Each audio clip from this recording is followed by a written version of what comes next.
Hey guys, this is Sarah Lena. Thank you for joining the channel. This is your first video. Well, you're probably here because, well, you're thinking about moving to Costa Rica.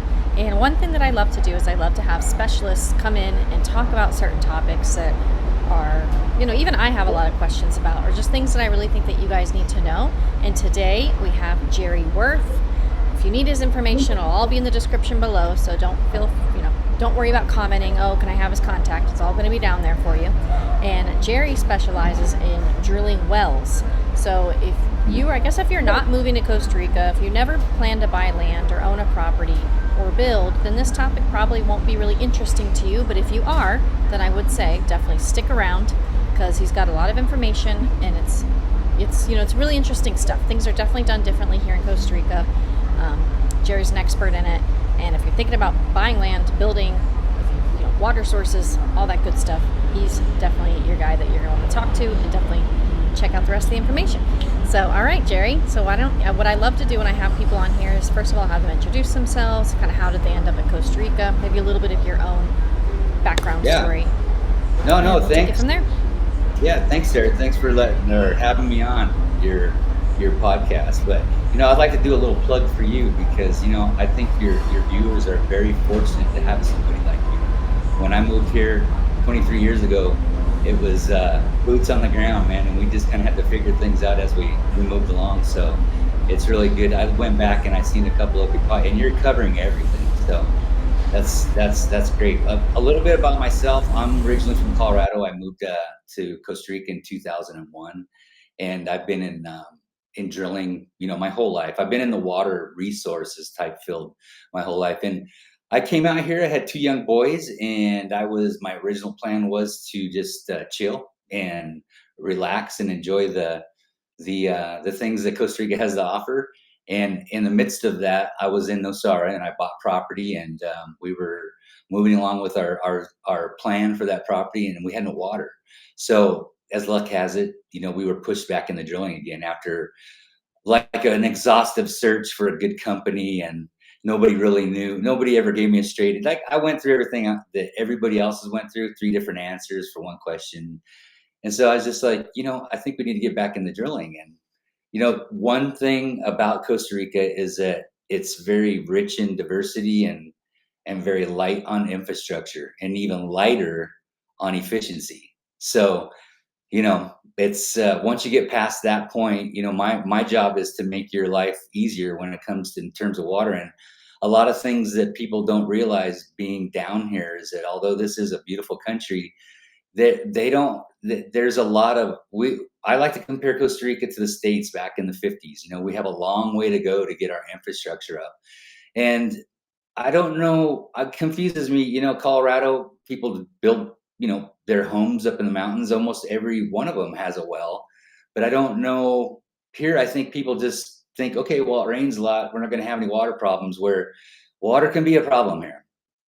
So yeah, and that's what we specialize at. So I've been called everything. I've been called Jerry the well driller, and amongst other things. But we specialize in not only drilling, a lot of other things, like the whole permitting process, the concession process for having legal water, the infrastructure for distributing water to your home, to your project, exploring where the best places are to drill using geophysics.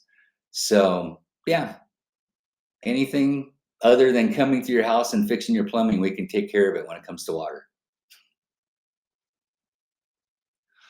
Oh, I think you muted, Sarah.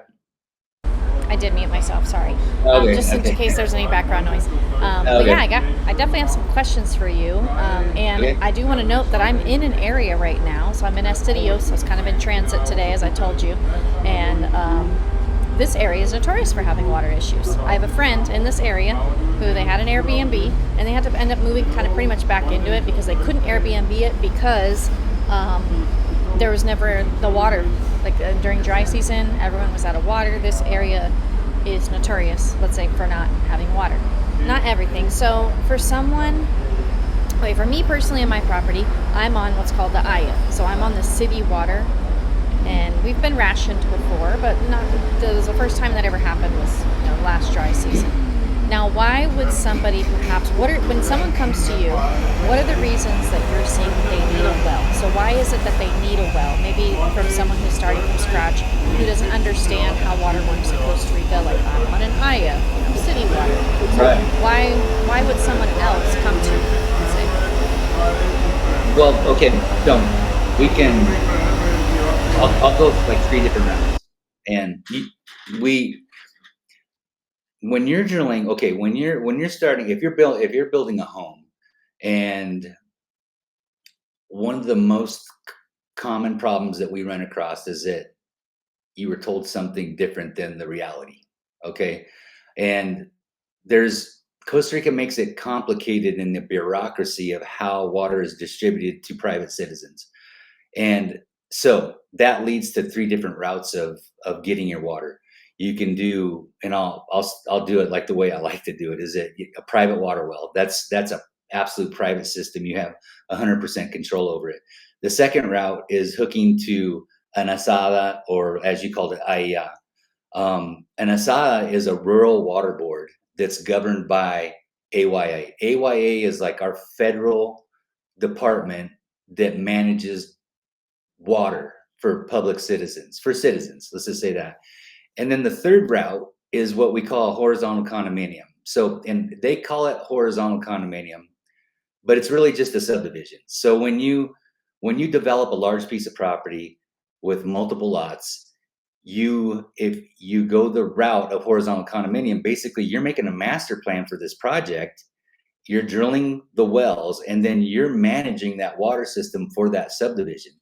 Now, a lot of developers sway away from that because it's more expensive to build that way, because you're going to be responsible for building it like what we're accustomed to in the States, curb and gutter and fire hydrants, overhead lighting, green areas, playgrounds, a good project. So, but what happens a lot is that developers will go, and I don't want to say they're going the cheap route. They're going the easier route, where they build the project out and then they connect the water to the local AIA or AYA or ASA. Now, the problem with that is like everything, is that there's no funding. So your water system is only as good as the design and the build. And most of them are not built anywhere near where they used to be. So there's not a shortage of water in Costa Rica at all. There's a shortage of infrastructure. Instances where you're having problems with water during dry season. I would say probably 80% of the water systems that are being supplied, say for instance on the Pacific coastline, are a lot of them they're being provided by natural springs. So when dry season comes, the springs start diminishing or creeks start diminishing, and then all of a sudden they're going to rationing. And usually they don't have the water capacity in their tanking system to hold large amounts of water. So as soon as we start creeping into the months of February, March, April is like the very, very tail end of it, we start getting all kinds of calls, and people haven't had water, or they're being rationed. So that's, we could have a whole different podcast about different ways of putting your water system together for like the developer. But for the person that's moving down here, you just need to be aware of, no matter what's being told to you, is that you need to go out and do your homework and walk around your project, wherever you're going to move into. Find somebody that's been there for 2 or 3 years and ask them, what happened last year? What happened last February, March? Because that's where you're going to get the real tale of things. So yeah, I don't think any of the problems that we have here with water are not something to dissuade you from coming to Costa Rica, but they are something you need to be aware of. Because again, we're the States a long time ago. We just don't have the things that are needed to get the water to the people. Totally. So just for some personal experiences, and again, it is not to dissuade people, because even where I live, I chose to build my, the homes where I ended up living. So I'm in Playa Hermosa, near Jaco. When I was even just renting, I remember we didn't have water for a week. I think a mother pipe had broken, And so there wasn't water for a whole week. So the water truck would come by. We were siphoning water out of the neighbor's pool so that we could flush the toilets. It Right. wasn't fun. That's kind of an extreme case. Normally you're not going to be out of water for a whole week. I don't know which one's worse, being out of water or out of electricity for a whole week. I think I might choose to be, I don't know. They both would be bad, but that's a kind of extreme example. That's usually. I've been told that they would rather be out of electricity than water. Until you do it, until you go without water for a week. Yeah, no, I'd take electric because you can always fire up a generator or whatever. True. Actually, so true.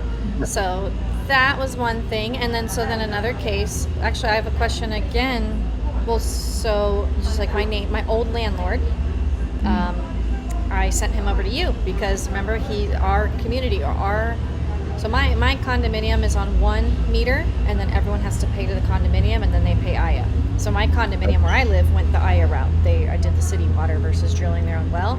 Now remember I sent you my old landlord, and he can't get a new water letter. So in our neighborhood, so this is important for people just to know who are going to build, because I guess people are coming to you because like you said, things aren't as they were told. Oh yeah, there's water, you can get it, and then they really. So this guy buying this property thought, okay, I'll just get the water letter, no problem.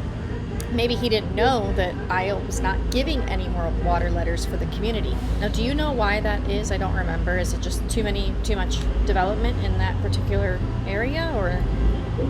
Yeah, the funny thing about water letters is that they're attaching these information. So even though you have a water letter, they're leaving you open it. So they'll give you a water letter, and this is not in all circumstances, but it's some. Well, they'll give you a water letter that's valid for 24 months. So at the end of the 24 months, they're able to come back, and then they can determine, look, we don't have the capacity to keep you connected, or anybody new that's coming in. Say, let me reword that. Not keep you connected, but say you had the water letter, you had not built, and then all of a sudden you want to build and you think you have the water letter. When you go to get the meter, they're saying, no, we don't have them now.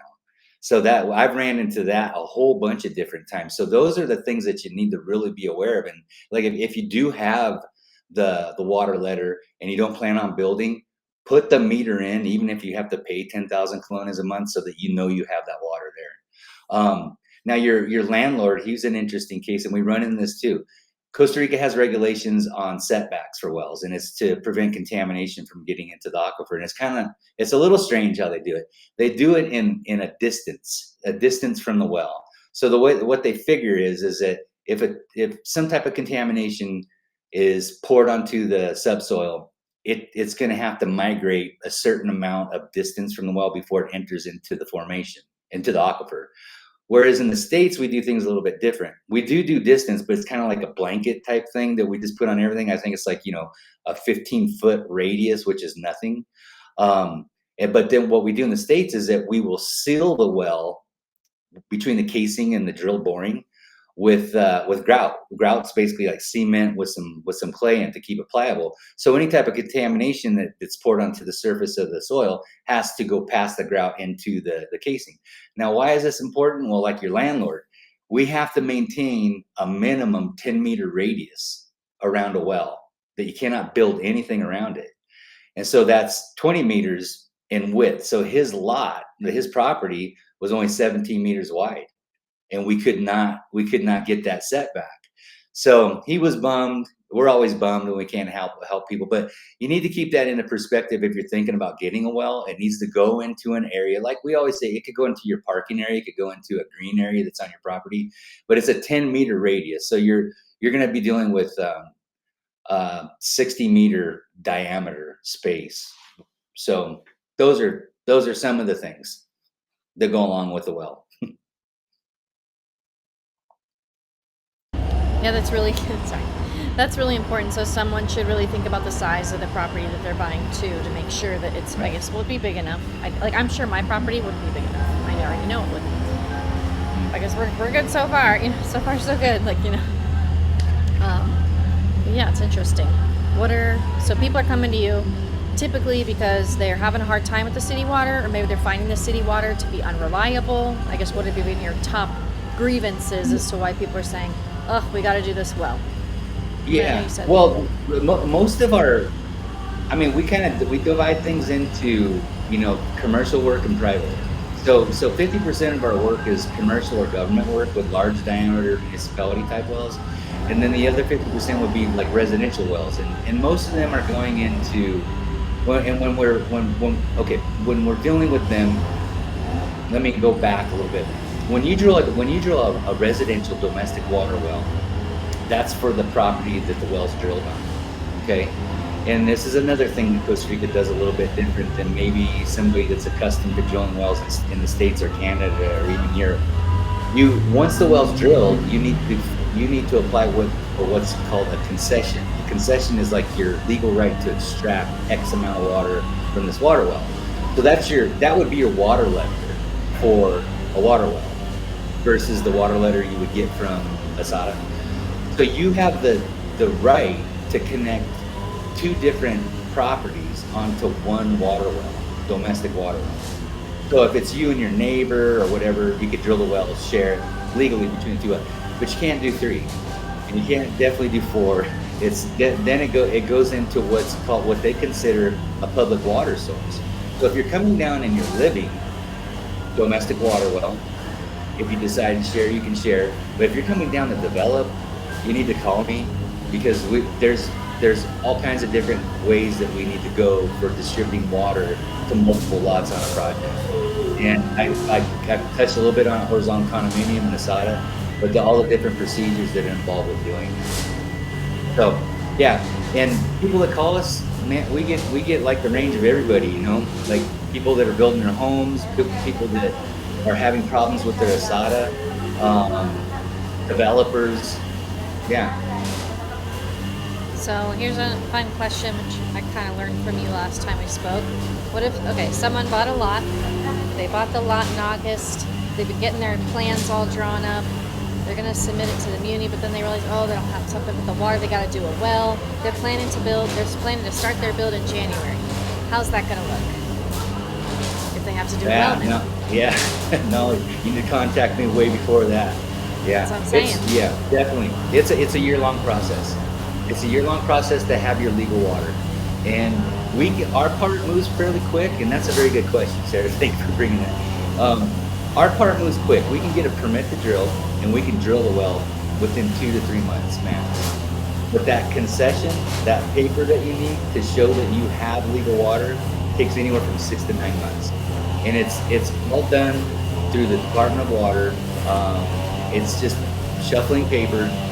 But that's where we come to the form. And, I would say half the municipalities out there don't require you to have the concession. They can take the final report for the well, and they'll give you a building permit. But it seems the other half wants to see the concession. So it's just easier to base it on you having the concession.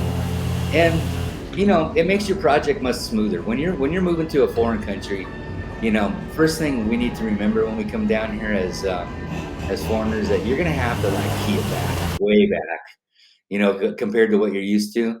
And, take that year, get your water in, and take that year to design your house and start making plans of, interviewing people that are builders, all your different people that are going to be involved in your project. And by the time that's all put together and you're breaking ground, your water, your concession's approved, and you're ready to hook up. Normally construction up here takes anywhere from 9 to 18 months, depending on the complexity of the house. So if you do it properly, but where you run into the problem is if you're already building, and how you got the building permit is between you and whoever got you your building permit. So that runs into an issue, because we can't get you the concession for a legal well any time sooner than that time frame. Exactly. So now, essentially, if the municipality requires that paper, then that person's construction, now it's not going to be January, it's going to be January of the whole next year before they're going to be actually building. So that's why this is a really important video for people to look at before they buy. And I've had some series about how to buy property and what do you want to use the property for, and things to look out for. And I mentioned kind of the due diligence process in the water. I always did what I called pre-due diligence on properties prior to even really signing them to a lawyer. But this is something that if you have a timeline and you want to try to stick to that timeline, this this isn't a small setback. I mean, we're talking a whole year. So that's why I do find this topic really important. So at least the person can either adjust their expectation. They can say, okay, this property, I really love it. Okay, but if we're going to need to drill a well, okay, we're going to have to start that process. We won't be able to build till probably another year after. Maybe they'll do the design process they'll get started on the well ASAP, start the design process, maybe do some other things, and then they can get into the build. But they're just going to have to adjust their expectations, adjust their timeline, and yeah. Well, there's, and I think a lot of that stems from eager builders, telling the landowner things they want to hear to get building. And there's ways to get building permits without your concession, or your water letter. And it seems like there's always some type of loophole that somebody, if they want a building permit bad enough, they end up getting it. But where it runs into a problem down the road is just the resale of your property, right? It's like if you don't have legal water, everybody's doing due diligence now, so. And if you can't prove that you have water from the local asada or a water well with a concession, not an illegal water well, that just kills the value of your home, because nobody wants to take on the responsibility of that. So everything's manageable. The biggest thing that I warn people from is just talk to professionals about everything. I want to try to be as humble as possible, but whatever I tell you is the way it's going to run with water. Okay, I've been doing it forever. And no matter what anybody tells you differently than that, then, I've got over 1,000 projects that I can fall back on and, to prove that we know water. So when you start being let down that trail, like, oh yeah, everything's good with water. And that's when usually things go wrong. So. Exactly. Yes. You came very highly recommended. So thanks. Yes, just so others know, Jerry came very, very highly recommended to me by others. Now, what would be some of the advantages or positives to having a well? Like, what are some of the benefits? Oh gosh, there's no other way. I think once you have a well, especially in a country like this, it's just the reliability, quality, the quality of the water. You definitely have a bigger investment, but if you imagine, like most of the water that everybody uses in Costa Rica is tanked in some way, and whenever you put water into a tank, you're either dealing with the sun hitting it and having like warm water. I don't want to say mold issues because they usually put chlorine into it. But I like my system, like I have in my home. It's it's what we call a pressurized system. It goes directly from the aquifer to our faucet, right? So there's no chlorination. We run it through a little UV light. And it's great water. It's like water nowadays. We're starting to find out that everybody's getting poisoned, by feed oil and water. So it's your health more than anything, and reliability, just peace of mind. One last thing you have, you come down to Costa Rica, and whatever your plan is of why you're coming down here, hopefully it's to relax and enjoy where we're at. You don't want to be dealing with water issues. So, yeah. No. It's not fun. Yeah. You don't want to mess up your Purda Vida experience for sure. Right. Yeah, and one of the other things that we've been recently doing too, and this is more for the developer ends of things, is that with the adaptation to AI in our lives, and now Elon Musk is sending all his satellites up into orbit, we're able to have Starlink everywhere. Back in the day, we couldn't get internet hardly anywhere. But on our end of work, it's really advanced some things where we're able to use some of these satellites for doing satellite-based geophysics. And so we're able to actually define where these what we call deep-seated water. What we're learning now is that water is not generally moving through the hydrological cycle of rainfall and filtering through the formation and you pulling it out in the well. What we're finding out is that a lot of the water is coming from the mantle of the earth and also through a natural reverse osmosis through the ocean.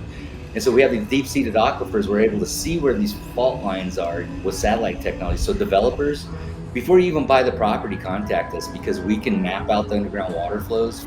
It's not a very expensive type investigation before you even buy the property. It's a good idea.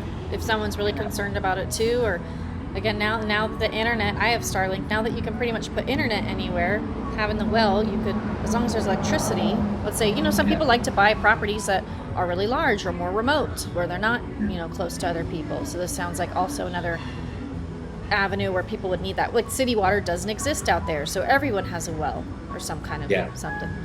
Yeah. Yeah, definitely. So,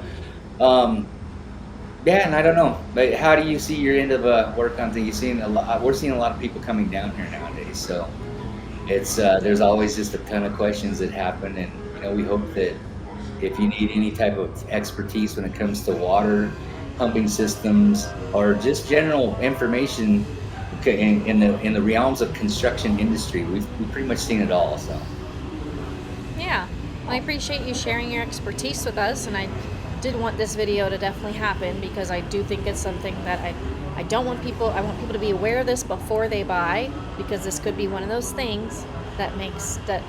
We'll use the landlord example. My old landlord, look, now he's halted. He can't do anything. His plan was to build a house or some apartments or something, and now he can't do anything. He just texted me. Right. He's like, I don't know what to do. He's like, he's at a standstill. So we don't want that to happen to you guys, or with your home. Maybe you're planning around your retirement and you had this timeline based on retirement and this, that, and the other. So make sure that you do research ahead of time so your timeline's good to go. And yeah. Well, cool. Thank you for your time. Well, thank you. Thanks for being here. For everyone else who's listening, Jerry's information is going to be down in the description below, so you can get all that there in case you want to get directly in contact with him about perhaps, again, maybe if you want to look into a property or have him drill a well or do an assessment, all the technological stuff that you mentioned that you can do now before someone even buys. That's pretty cool. So they can reach there. And if this is one of your first videos, I do help people move to Costa Rica, and you can find all my information down below too, and there's a link to book a call. Just only book a call if you actually want to take action on something. If you're not sure about Costa Rica, go watch all the free videos, please, before calling me. But better to talk to me once you're either trying to plan a trip or you're actually trying to plan your move. All right. And we'll see you guys when you get down here, hopefully. So safe travels. Yep, exactly.